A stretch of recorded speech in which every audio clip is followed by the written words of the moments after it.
wabarakatuh. Jumpa lagi dengan saya dalam channel YouTube Cahaya Pamungkas.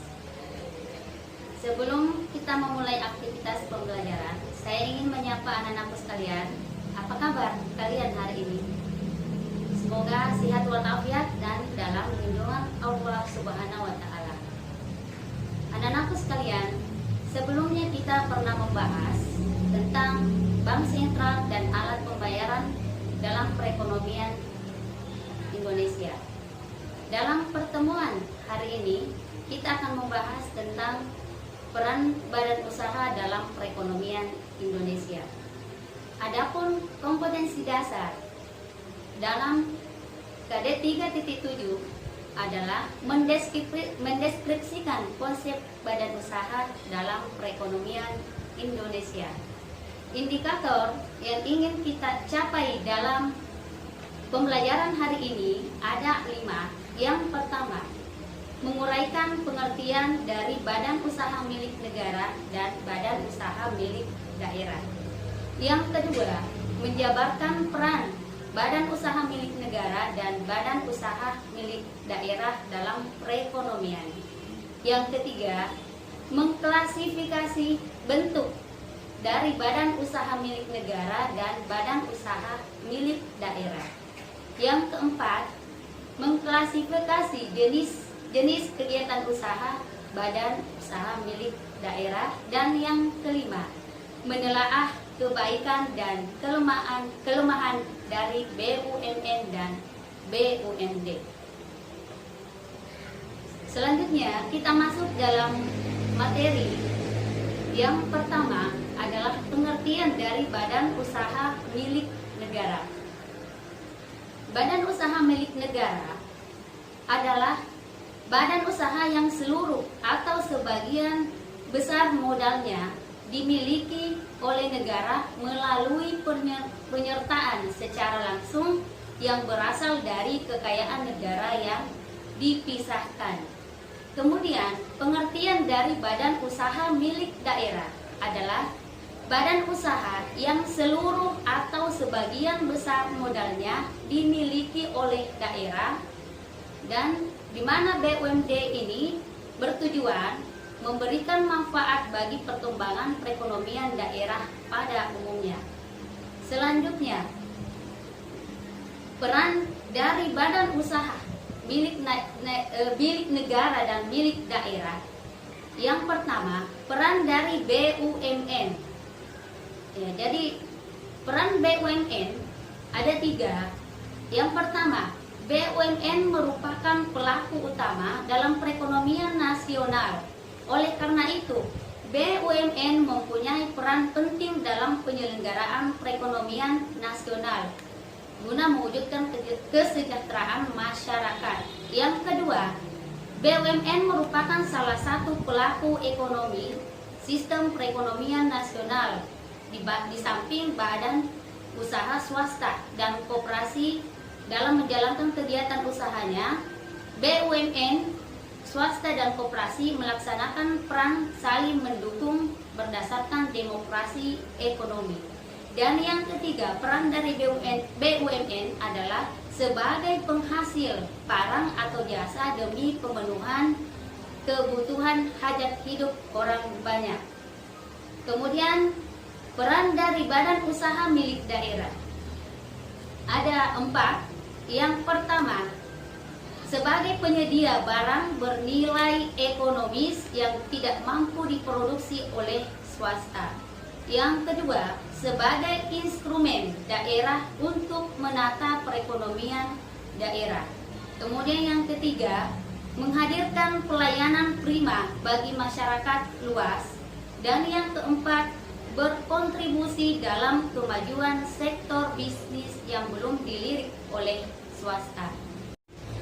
Selanjutnya, kita akan membahas tentang bentuk-bentuk dari badan usaha milik negara. Jadi bentuk yang pertama adalah perusahaan umum atau disingkat dengan PERUM. PERUM adalah perusahaan milik negara yang modalnya seluruhnya milik negara atau berasal dari kekayaan negara yang dipisahkan. bergerak dalam bidang produksi, jasa atau bidang ekonomi lainnya dengan tujuan utama yaitu melayani kepentingan umum sekaligus mencari keuntungan. Contohnya perum pusada bakti, perum penggadaian, perum pelayaran dan sebagainya. Kemudian yang kedua, perusahaan perseroan atau disingkat dengan persero, yaitu perusahaan negara yang modalnya paling sedikit 51% dimiliki oleh pemerintah dan bergerak di bidang produksi dengan tujuan memperoleh laba. Contohnya PT Telkom, PT Pos Indonesia, PT Semen Gresik, PT BRI, dan PT Bank Mandiri.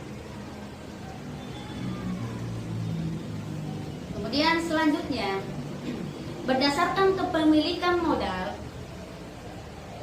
terbagi atas 4, yaitu badan usaha milik negara, yang kedua badan usaha milik daerah, yang ketiga badan usaha milik swasta, dan yang keempat badan usaha campuran.